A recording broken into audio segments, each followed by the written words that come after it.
Okay, so for tonight's open gym, I had these two closure problems that we wanted to go over and give you practice with. This one's called Censor, which is kind of cool. If you think about an app that kind of censors or automatically, if you try to put it in like a word that's not good, it'll automatically censor it. So we could achieve that with a closure. This one's like a hobby tracker. So you know, you've seen like fitness trackers, heart health trackers. This one's going to track, different hobbies.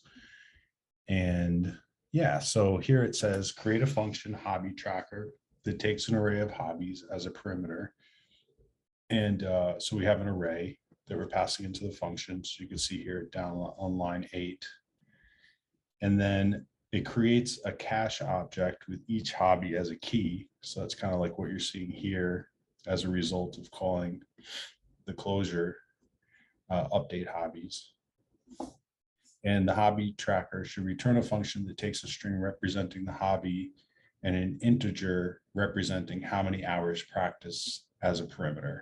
So just a number. So we have key value pairs. On the left is like a hobby, and then the number representing hours spent on the hobby. So when the return function is invoked, it should update the cache object, adding the value of the passed in integer to the cache at the key corresponding with the pass in hobby. So this is like a cumulative. So first we pass the array, then we say yoga, we spent 2 hours, then baking, we spent 4, then yoga, we spent 1, and then piano 2, and then you can see it added it up 2 and 1 for yoga, for baking 4, for piano 2. And then if we don't pass it any arguments, we get this string back that says the tracker has been reset. And then if we try it again, indeed the tracker was reset from 3 to 0, from 4 to 0, but since we called it with baking 1, it added 1 to baking. And then 2 piano 2 was reset to 0. So if the return function is invoked with no arguments, it should reset all the values in the cache object to 0 and return the string tracker has been reset. So the first thing we'll do is we'll create a function called hobby.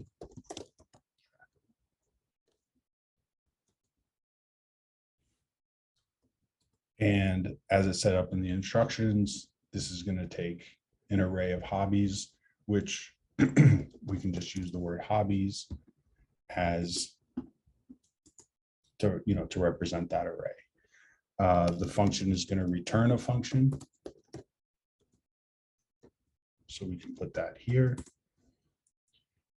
And so we need in our scope a way to keep track of the hobbies. So we'll use a cache for that, which is basically an object that's going to keep track of those key value pairs. And basically what we're going to do is we're going to say if the hobbies array is defined, right? So if we do get a hobbies array passed into hobby tracker, which for all intents and purposes, this problem, we are going to get an array passed in. So we're going to loop through that array. So we just got our standard for loop here.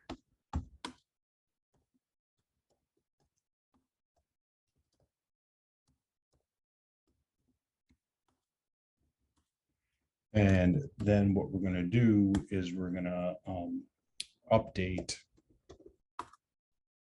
the key of the cache with the hobby, and we're going to set it to 0.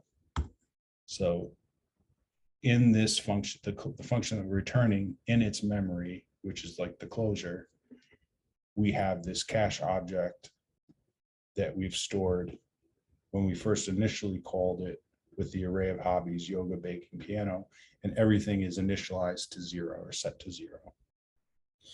Then in our return function, we're going to either return it we're either going to pass it 2 arguments, a string and a number for the hours, string for the hobby and a number for the hours, or we're not going to pass it any arguments at all. So we can represent this with hobby and then count. And then the function itself should look at the arguments and see if they are defined or not, because if they're undefined, then we have to reset our tracker. But if they are defined, then we have to accumulate the time spent on each hobby. So we say if hobby equals undefined